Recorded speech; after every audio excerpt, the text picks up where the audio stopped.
Salut tout le monde, j'espère que vous allez bien. Attention, attention, aujourd'hui nous allons parler de bio, en tout cas de ce qui, moi, est en train de me donner envie de passer au bio.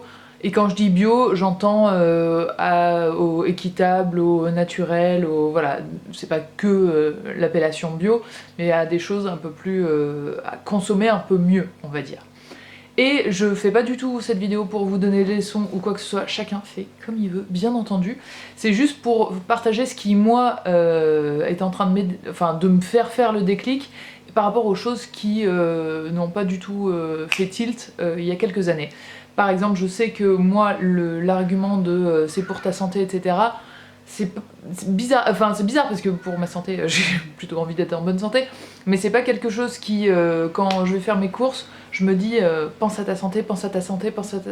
Pas forcément. Et du coup, il peut m'arriver d'acheter des trucs où je sais que bah, c'est du poulet élevé dans des conditions moyennes, etc. Mais c'est pas trop cher, donc voilà. Le truc, par contre, qui marche à chaque fois que je suis sur le point d'acheter un produit, alors je parle cosmétique, bouffe, n'importe quoi, hein.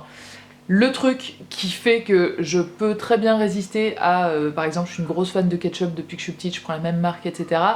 Et j'avoue que jusqu'à il y a peu, j'étais j'ai pas envie de... J'ai essayé des ketchup bio qui étaient pas très bons et tout, j'avais pas envie de changer. Mais le truc qui me motive et m'aide à me dire mais si tu peux y arriver et qui me passe l'envie d'en racheter, c'est de me dire il faut que moi j'arrête, mon seul pouvoir en gros à mon échelle, c'est ma carte bleue.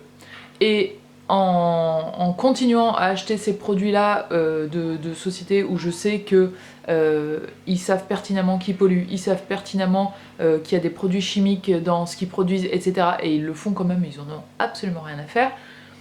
Le seul truc que je peux faire, c'est arrêter de les soutenir. C'est arrêter de leur donner de l'argent, arrêter de faire fonctionner ce système qui est un peu malade, hein, malgré tout. On marche un peu sur la tête sur plein de trucs. Donc voilà, c'est ma motivation. Alors je dis pas que du jour au lendemain je me suis mis qu'à acheter des produits équitables, non polluants et bio et tout ça, parce que déjà c'est hyper cher, donc ce serait un petit peu compliqué, même si on a de la bonne volonté, etc.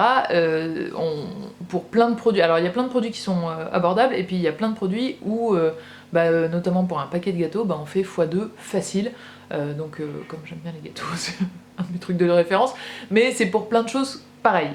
Et du coup, on peut pas être parfait sur tout, mais en essayant de changer, j'imagine, au fur et à mesure ses habitudes, et ben moi j'espère pouvoir me dire que je donne mon argent à des marques ou à des sociétés ou à des gens qui en valent la peine et qui essayent de faire les choses un peu autrement qu'en nous prenant pour des gros jambons. C'est vraiment ma motivation première, donc pour l'instant, je suis à l'étape 0,1 hein, dans l'échelle du je consomme bien et je consomme équitable, etc. Ce que j'ai fait, j'ai commencé en me mettant à la couture, j'ai commencé par ne plus acheter de fringues. Alors j'en ai acheté quand même, je pense que sur l'année 2017, j'ai commencé à coudre en mai, j'ai acheté 5 ou 6 fringues.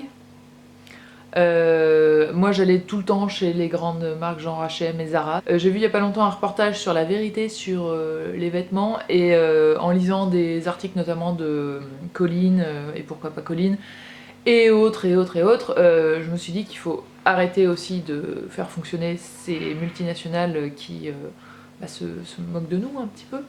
Donc ma résolution pour 2018, c'est de ne m'acheter aucun vêtement. Aucun. Pour l'instant je suis bon, j'ai pas fait les soldes, j'ai rien fait du tout. Je suis fière de moi, donc ça c'est le number one. Le number two, ça va être les cosmétiques. Alors pour l'instant j'en suis qu'aux cheveux, mais ma routine cheveux est que des marques plus petites, et bio et des ingrédients naturels et tout ça. La prochaine étape, je pense, ça va être tous les soins corps et visage, et petit à petit, le maquillage, je dis bien petit à petit parce que je vais pas acheter ou donner tout ce que j'ai là et tout me racheter d'un coup, ça ferait beaucoup, mais au fur et à mesure, racheter, quand j'en jette un fond de teint, en racheter un bien, propre, entre guillemets, j'ai envie d'appeler ça. Après il y a des marques que je prends qui sont déjà bien, genre Make Up Geek, c'est cruelty free, etc., etc. Donc voilà, petit à petit, aller dans cette direction. Pour la nourriture, je fais des efforts aussi, petit à petit. J'essaye de regarder les emballages, s'il n'y a pas trop de déchets, si tout est recyclable et tout ça. Je vous dis, c'est pas encore du 100% et je pense que ce le sera jamais parce que y a des jours où on est pressé, il y a des jours où on mange pas chez soi, il y a des jours où on a oublié le dernier truc et il y a qu'une épicerie d'ouverte, etc., etc. Mais le but, pour moi, c'est de prendre conscience que je ne suis pas un jambon, je n'ai pas envie de me faire plumer, et j'ai pas envie de me faire intoxiquer par des gens qui savent qu'ils m'intoxiquent, mais qui vont quand même prendre mon argent parce qu'ils sont bien contents. Donc sous cette vidéo, je vous invite à contribuer, à nous donner ce qui vous motive, les choses que vous avez pu changer ou pas forcément, les choses où vous avez eu le plus de difficultés, les choses que vous avez trouvé super faciles à changer, les habitudes éventuellement que vous avez changées, tous vos petits trucs et astuces pour passer à une consommation plus propre. Voilà. Et en plus, je trouve que en se disant ça, et ben aussi, on consomme moins. Parce que non, je n'ai pas besoin de plus de fringues, non, je n'ai pas besoin de plus de maquillage, clairement. Et non, je n'ai pas forcément besoin de 4 paquets de gâteaux pour survivre à cet après-midi. Donc voilà, ça me force aussi à réfléchir avant de sortir ma carte bleue, et je trouve ça plutôt sain, même si ça n'arrive qu'à 36 ans. À chaque fois je dis 37, ça n'arrive qu'à 36 ans, mais mieux vaut tard que jamais. Voilà, j'attends vos conseils, idées, astuces, bons plans, etc.